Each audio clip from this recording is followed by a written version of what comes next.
I was diagnosed at that point with an illness that had a potential to be quite serious. And I took stock about the possibility that I might not be around. Knowing that as a potential, whether it happened or not, got me to think about what is it that I need to do that I haven't done yet. And one of the things was I wanted to write a book.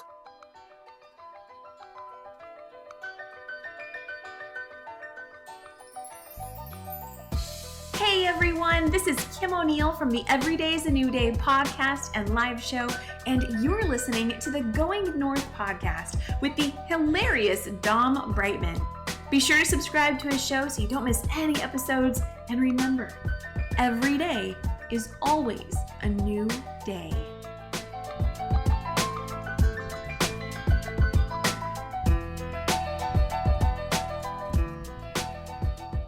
Today's review highlight comes from Dwayne Jenks, and this review is titled A True Podcast Champion. Dominic Brightman is an absolute pleasure. I was recently interviewed by this gentleman for his podcast, and I must say it was singularly unique.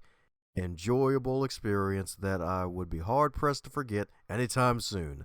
Dom has a charisma that transfers over to his guests effortlessly, and he always makes anyone, myself included, seem and feel like rock stars. Every time a new episode of the Going North podcast hits the circuit, I'm eager to hear what kind of conversation he'll have with his guest, as every episode of his has a fresh, dynamic vibe that retains an air of bold unpredictability.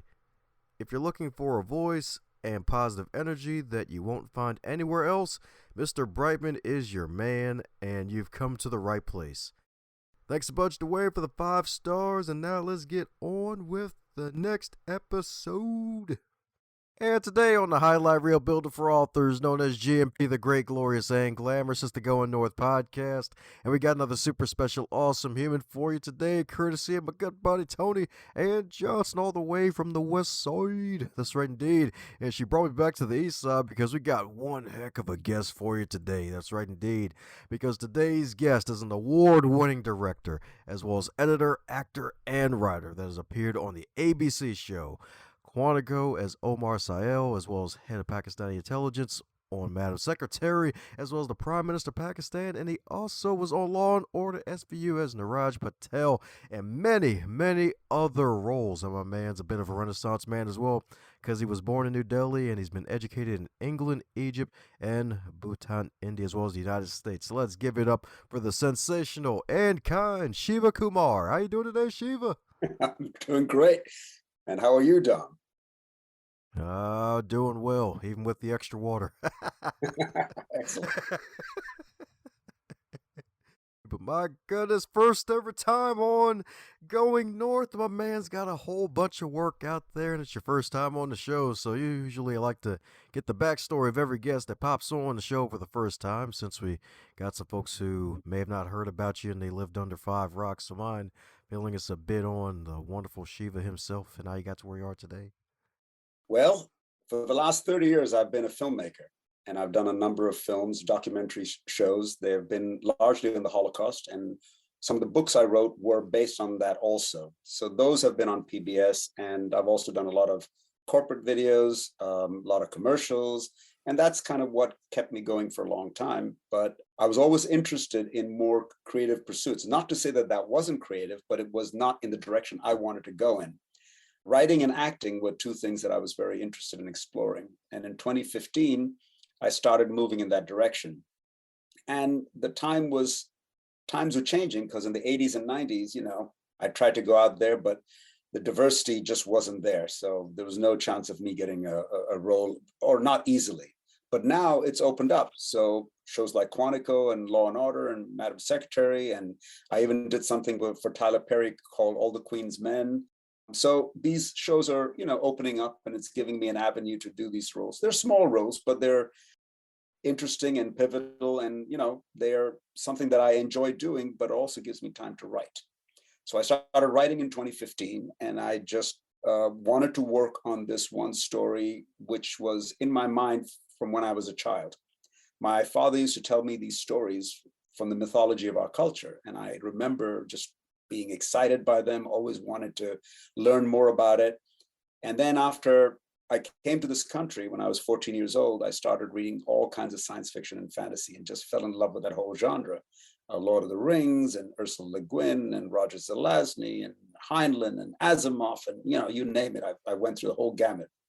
But the one story that I remember really got me going was Dune by Frank Herbert. And the story of Dune is something that stayed in my head because it was a science fiction, but it was also a spiritual odyssey. It was an exploration of a people who were living with the land, the Fremen. And I wanted to try and tell the story with that sort of mindset. And so An Awakening is that kind of a story. It's a science fiction fantasy story, but it has deep spiritual underpinnings. And so that's where I am today. That's a short and long answer to how I got here. Ain't nothing wrong with short and long. We don't need medium here.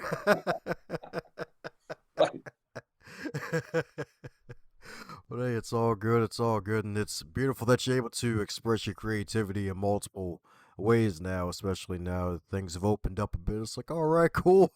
The door's open. It's ajar. There's a little light. Let's jump in now. Exactly. Why not, right? Yes, indeed. Yes, indeed. So, my goodness, The Awakening itself, it's finally in full book form. And you're actually the first person to guest on this podcast who actually went through Kindle Vella, which is pretty interesting to me when I first found out about it. So my feeling is in a bit on how that process was to even submit it for Kindle Vella and actually get it out there to gain more readers. Well, I think it's a medium that has a lot of value for a lot of people. And certainly for me, the value was that I was able to take a story that was still not quite complete and use the Kindle Vella platform to send it out episode by episode. And it gave me a lot of time to work on each episode and kind of make sure that each chapter and get it out there. I couldn't say that I got a lot of readers from it, but it gave me an opportunity to review my work. And by the time I got to, I think my book is like 65 chapters. When I got all 65 episodes out there, I now knew that I had a finished book. And that allowed me to then take it from Vella and move it into regular Kindle and also a paperback at that point. Kindle Vella is working very well for a number of other authors that I've seen out there. As I said, people who are writing romance and paranormal seem to be doing very well on there. And I think the type of material I was writing wasn't quite what the Kindle Vella reader might be looking for. I could be wrong, but that was my experience with it. But it's an interesting platform, and it goes back to the days when you used to have serial comics. You'd have a comic that would come out every week, and you would follow, and the comic had to be short and interesting without getting too deep because you didn't have time for it, and it had to have a cliffhanger so that you could jump to the next episode, a week later. So that's what Kindle Vella is best for, and I don't think my chapters quite fit that model. Ah, that's right indeed. Yeah, because if I'm not mistaken, you actually based it off of a powerful story that's been passed down for generations. I believe, 3 to 5,000 years Yeah, from India? I mean, I think the earliest version of the Ramayana that we know of was compiled by a person called Valmiki. And it was around, they say, between 2000 and 1500 BC. And Valmiki is a character much like Homer. We don't know if he was an individual or if it was a collection of stories that kind of came down over time. But the Ramayana is one of the seminal epics of South Asia, India particularly. There are two main epics in India that are known throughout the country, and that's the Ramayana and the Mahabharata. And they are very similar to the Iliad and the Odyssey, similar types of stories that are full of gods and demons and human beings who are fraught with making decisions that are complicated. But also, interestingly enough, as time went on, as these stories got retold again and again, each time they were told, something changed based on the politics, the economics, the religion of the time. So these characters who in the original story were human beings dealing with fantastic issues, as time went on, they became deities, they became godlike. They had different powers than they did in the original stories. So you can see how, as time goes on, archetypal stories keep getting retold in new ways. So by the time we get to our time, the question is, how would we tell an archetypal story in a modern way, in a way that really connects with our modern audience? And that's sort of where my head was at.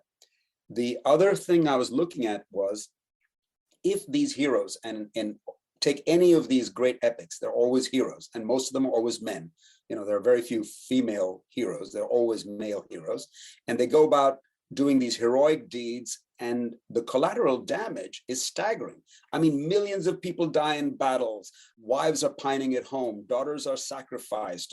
They're bedding sirens and mythological creatures, all while following their battle, their heroic quests.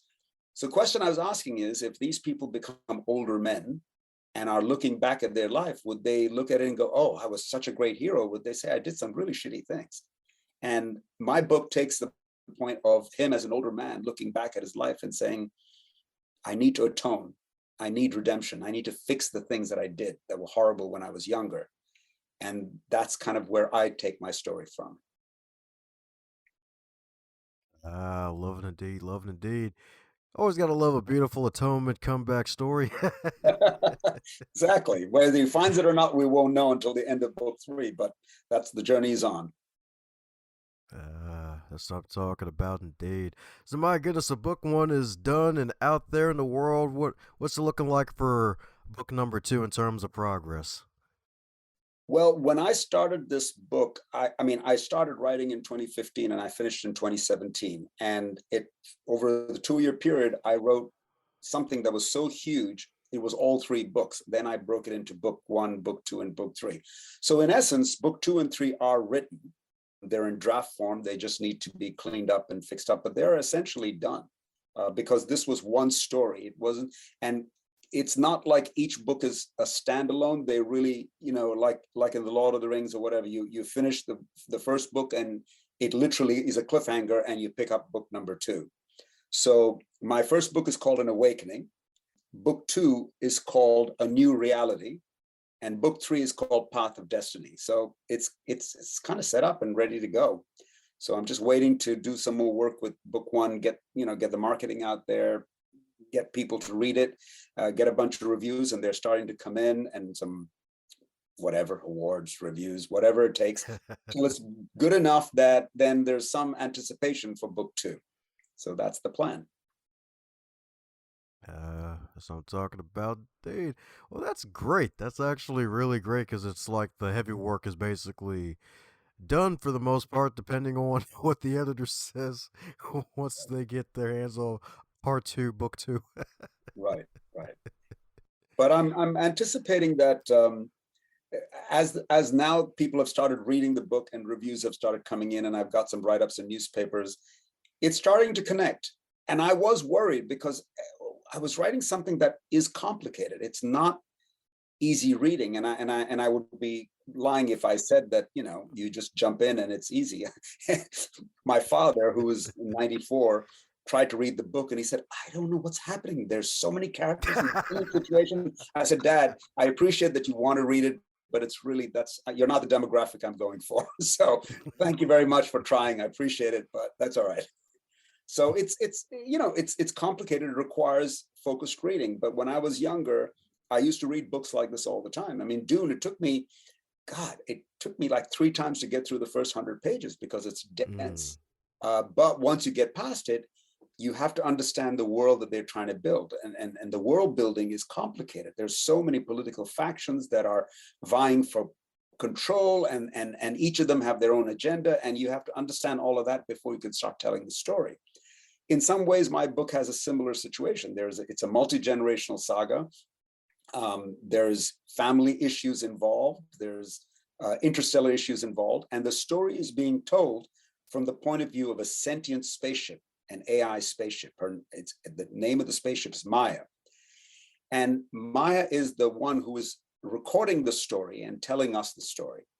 And I chose that for a number of reasons, but the original story is told in, it's something like 1,500 verses. And it's sort of an omnipotent viewer, right?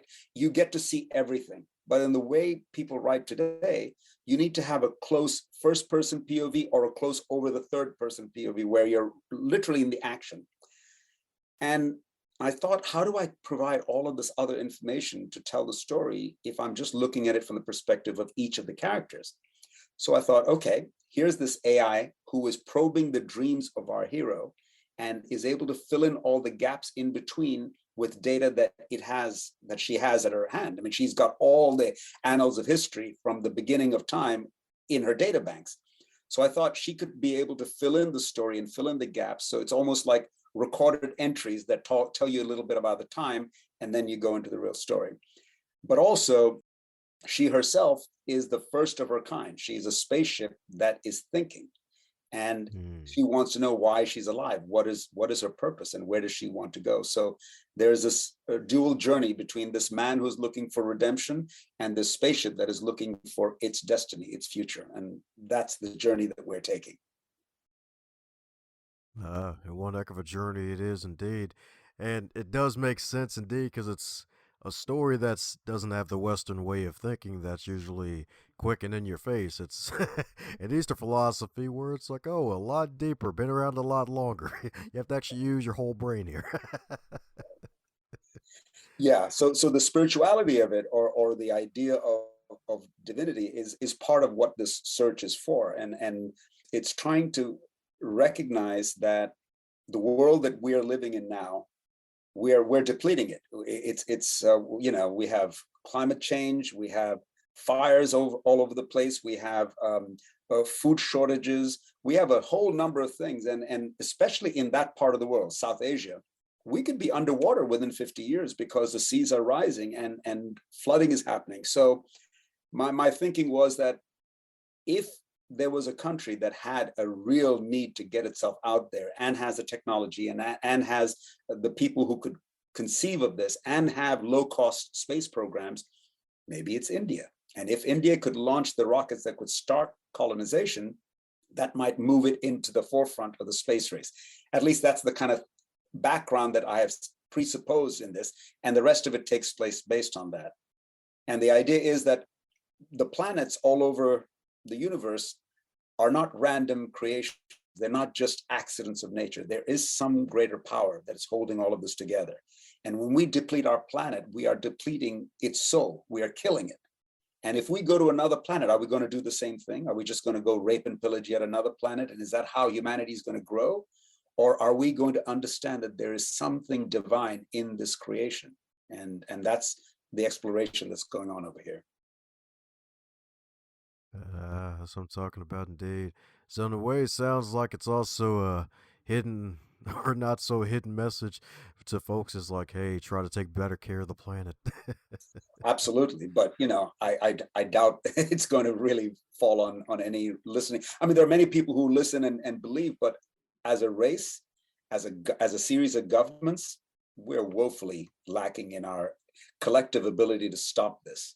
And even at this stage, it's possible, but it doesn't seem likely the way we're going. I mean, look at what's happened in Florida. Look at all over the world. Pakistan is completely flooded under. There's so much that has changed, and yet there are people who've got their heads under the sand who go, "Oh no, this has nothing to do with climate change." That's a different topic, and we don't necessarily have to get into it. But yes, an ecological concern is very much baked into the story that I'm writing. There we go. That's right indeed. Baked in like a wonderful sci-fi cake of fabulosity. That's right indeed. So my goodness, fun question. We're loving to pop on, folks, especially those who have a lot of wonderful experience. What would you consider your biggest setback that actually sets you up for success? Well, one of the reasons I started writing in 2015 was that I was diagnosed at that point with an illness that had a potential to be quite serious. And I took stock about the possibility that I might not be around. Knowing that as a potential, whether it happened or not, got me to think about what is it that I need to do that I haven't done yet. And one of the things was I wanted to write a book. And I also wanted to write a specific book. The idea of redemption and figuring out, because of where I was in my own journey, knowing that I had to go through this treatment and it's going to take a bunch of months and there's no guarantee, made me think about the hero of this novel. If he was in that position and he was in this age bracket and he was looking back at his life, what is he going to want to change?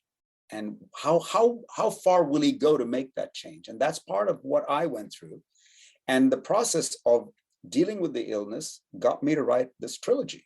And to me, I had no idea that I was going to be a writer. It never occurred to me to be a writer. The idea of writing a novel, let alone 3 of them, was incredibly daunting. It's just something I never imagined would happen.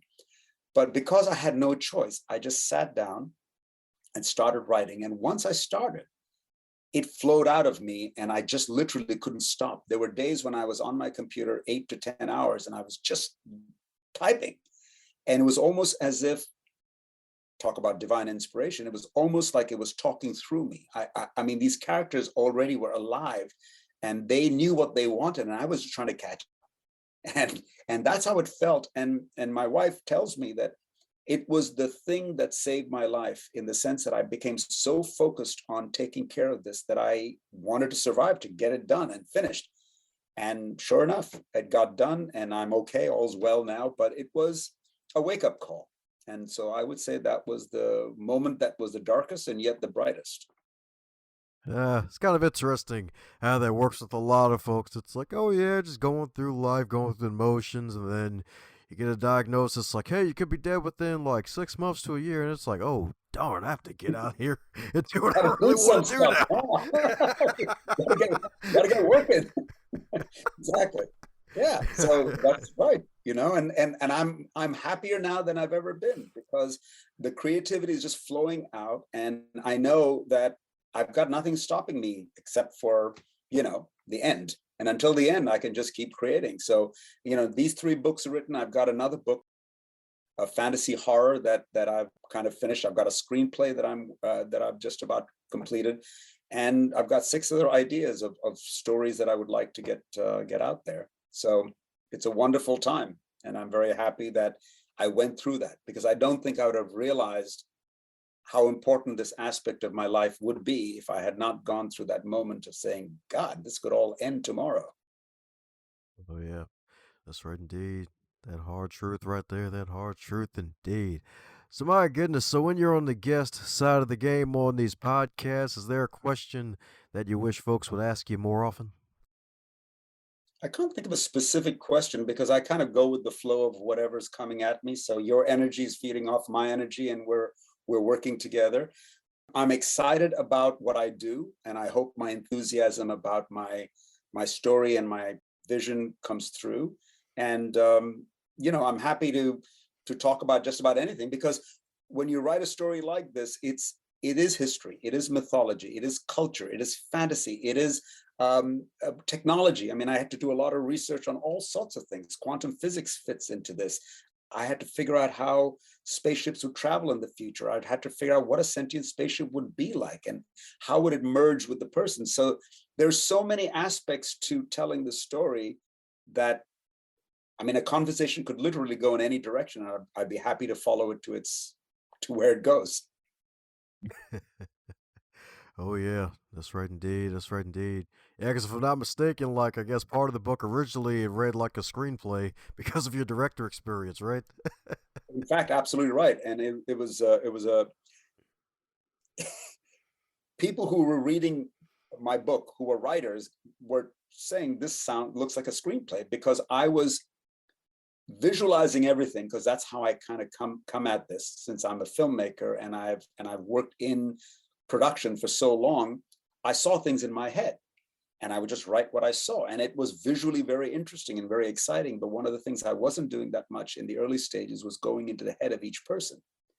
So now I spent a lot of time really focusing on what they're thinking, and also move the chess pieces on the board. And what's fascinating is I'm also writing a screenplay, and the people who are reading my screenplay saying this reads like a novel, because I've taken this information I've known in one area and I've moved it to the other, and now They're like, no, you don't have to say what the person is thinking. Just tell me what happens. They move from point A to point B. Then the actor figure out, so you're right. So it took me a while to separate these two ideas. Writing a screenplay is very different than writing a novel. They have, I mean, they're both writing experiences, but they are dramatically different in what they're, the parts of you that they're engaging. So now I think I figured it out, and my screenplays are getting more terse and clear and just telling you what's happening. And my novels are starting to really go into the heads of the brains of these people and get what they're thinking. That's what I'm talking about, indeed. That's right, indeed. Because when you do one thing for so long, you try to switch. It's like it's kind of hard to like make them symbiotically go together. Right. And each one of these things is, a vertical industry that has so much information, so much business history, like screenplays and the whole thing surrounding screenplays. I mean, you can take hundreds of classes, and you can go to seminars, and you can enter it into competitions, and you get judged on screenplays, and there's a whole world that you could learn there. Same thing with writing a novel, and same thing with acting. Each of these things have so much that you can delve into and go deeper and deeper into it. There's no end to it. So I'm learning, and right now at this stage in my life, I'm learning 3 new things. I'm learning to write screenplays, I'm learning to write novels, and I'm learning to be an actor. And they're all exciting, and they're all different. They do feed off of each other, but they're 3 distinctly different pursuits. There we go. That's right, indeed. That level 99 creativity on display. You love to see it. And I'm also a very, very avid tennis player. That also informs all of this, because I love playing tennis, and I find it's a very creative pursuit. It's like chess on steroids. You're constantly thinking and planning, and you're trying to figure out what the opponent's going to do. And if he does that, then I'm going to do this. And this is kind of how you're also thinking when you're writing a novel, and you're thinking, okay, if this character says this, would that character react that way or not? And it's a chess game of sorts. Yeah, that's what I'm talking about, indeed. So, are there any other ways that tennis actually taught you how to be a better actor, novelist, or even screenplay writer? Tennis teaches you, well, as you play longer, the main thing that I've learned now is be patient. And I mean, you could say that about everything, but in tennis, if you try to hit your winning shot in shot 2 or 3, you may not be ready. You need to just wait a little bit longer, make sure that you've got the opponent exactly where you need them before you put the ball away. And when you're younger, you're just blasting away, and you're hoping to achieve something, and it's a game of finesse. It's subtle, it's sophisticated, it takes time. And I've played guys who are 15, 20 years older than me, and they will kill me because they anticipate where I'm going to hit the ball, and they're there ahead of time, and they return it and put it away. That's a skill. That's a skill that comes with understanding, and you almost have to still the voice in your head and just let your body do it, because it is a natural thing that happens. And yes, I mean, I would say writing is something that I can learn a lot from tennis, and that kind of patience. Let the characters work through. Let their emotions come through. Don't rush it. Don't try to rush to the point. Let things happen. That's definitely something I can learn from tennis. Well said indeed. Well said indeed. That's right indeed. That anticipatory muscle. That's right indeed. From all the years and experience, you'll love to see it. That's right indeed. Well, when it comes to all that explosive energy you're dropping, you gotta feed yourself to keep yourself going. So if your wonderful book trilogy was a food, what would it be and why? Ooh, if my wonderful trilogy was a food, that's a complicated question, because I am a cook. I am a chef. I spent a lot of time cooking. In fact, I just made a meal before we came and sat down over here. And I make food in a lot of different categories. I just finished doing this a kind of a healthy Chinese stir fry, but we're making a Cuban meal for friends over the weekend. I cook Indian food. I cook a good pasta, different kinds of pasta. So yeah, I can't really lock it down to one thing, because I love food of all kinds, and I love cooking many different kinds of food. And I spent a lot of time in this book talking about those kinds of things. I mean, one of the characters up in a different planet has a vineyard that they're trying to remember what it was like back on Earth when people used to serve wine, and they're trying to recreate that wine. And another person has a whiskey that they have preserved from the old time that's like 300 years old, and they are like just sharing a little bit of it because that's what it was like back in the day. And same thing with foods. These are things that they have heard back on Earth, and they've tried to preserve these recipes, but it's all become sort of a amalgam of a lot of different recipes, because in the future all the individual countries have now become planets and all the peoples have become one. So I don't know if I've answered your question quite accurately, but I can't really lock it down to one food. Pizza, maybe? I don't know. After all of that heavy talk, let's just go down to pizza, a good pizza. But a good pizza can be sublime. A really good pizza with a great crust and the right proportion of sauce to cheese. I mean, people can wax eloquent about a good pizza. Oh yeah, it's true. That's right indeed. A lot of people love it. It's rare you find a person that doesn't like pizza. Exactly. And there will be people telling you about where the best pizza is, and who the best pizza maker is, and a number of things like that. So yeah, it's a gourmet delicacy if you choose to look at it that way. But I wouldn't say my book is as closest to the pizza, but I just threw that out because I couldn't think of a single food that I would say is perfect for that. That's right indeed. It's the whole pizzeria, y'all. That's right indeed. You can get your vegan pizza. You can get all the flavors you want. What's it? And a yogi goes into a pizza shop and he says, "Oh, please make me one with everything." It's a kind of idea that he just wanted to be one with everything, and he went to a pizza shop because said we make one with everything.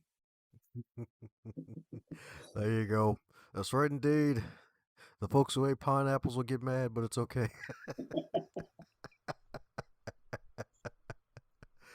Oh man.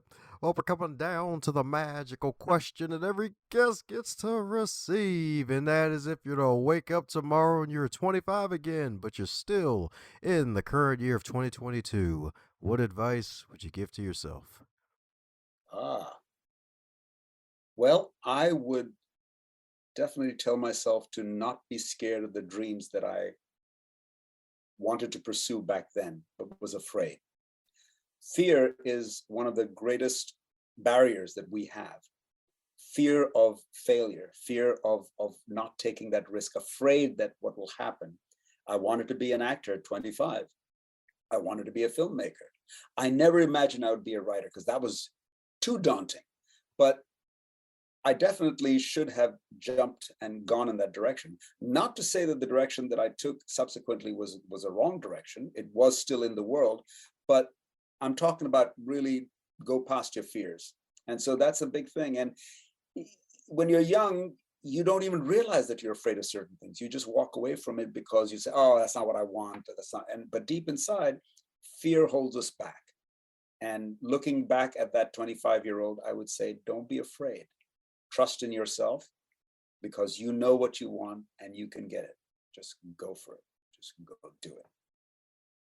Rock solid advice indeed. That's right indeed. That's right indeed. Don't be afraid, y'all. That's right indeed. That's right.